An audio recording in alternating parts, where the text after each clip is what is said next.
5 minutes, Deputy.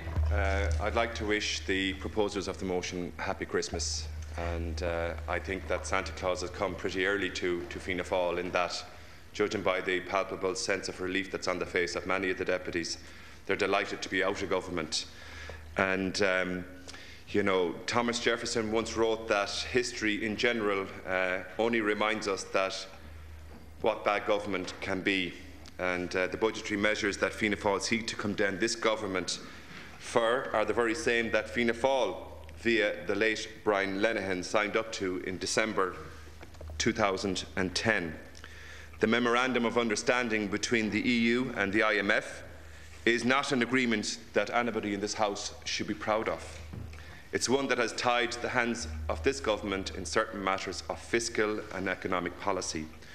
We have little scope to form the policies that we believe in, but certainly, you know, our hands are tied as a consequence of that decision.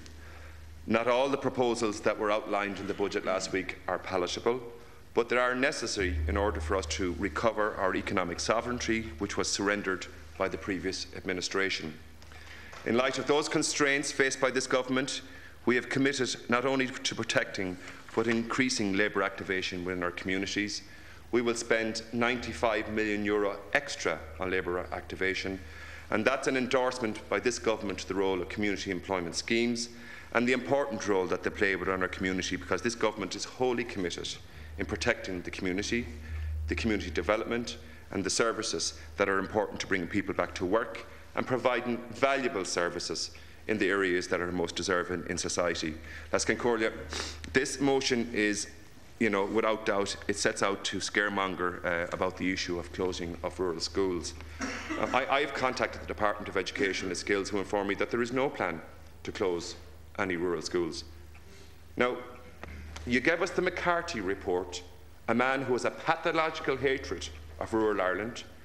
The report that will be issued in February is a Fianna Fáil report, but we will look at it. We will look at that with regard to the future of getting better value for money for the rural schools. And I say better value for money for rural schools, it's because you have pulverised the public purse. Lesconcorla, it's true, 30 of our Garda stations will close next year, and that's regrettable. 8 of these, while, you know, they haven't been resourced over the last number of years because there have been no Garda in the station. We are shackled by an employment framework as a consequence of the arrangement with the EU and IMF. So, like Deputy Barry has said, we have to control the number of people within the public service.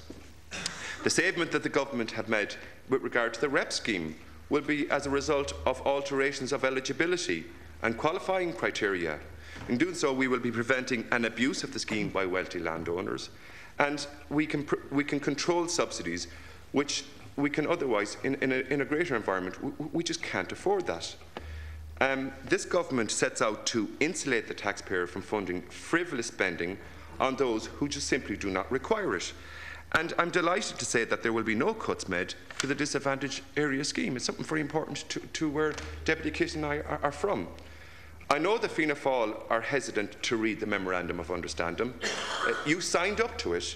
I have a copy here for anybody who hasn't read it to date, and I refer you to page 25 of that document, where you committed a government to introduce the property tax, to introduce carbon taxes. On page 26 of the document that you, Fianna Fáil, signed, you committed to the introduction of water charges. This is the reality. You've just 1 minute left, I think. So, Lesconcorla, this government have reduced stamp duty on agricultural land sales from 6% to 2%, a new VAT rate of 9% for farms. We have allocated €5 million towards the establishment of beef technology in this country. There is a new exemption on the universal social charge with regard to the threshold between 4,000 and 10,036, and this will be of particular interest to low-paid workers in rural Ireland. Cancorla, this motion is nothing more than selective posturing to try and create a credible position with regard to one particular demographic in society. It's politics at its worst. And surely, like the debate that we had here last week from some of your deputies in relation to the economic situation, surely you have something more constructive to add to this. but living in denial and trying to prevent any acceptance of the reality of the situation with regard to the fingerprints that you have all over the destruction of this economy. Your signature on the Memorandum of Understanding. You wrote this country away. But we will resurrect it, and we will put the kiss of life back into this economy. We will get our people back to work, and it won't be anything got to do with any contribution you have to make.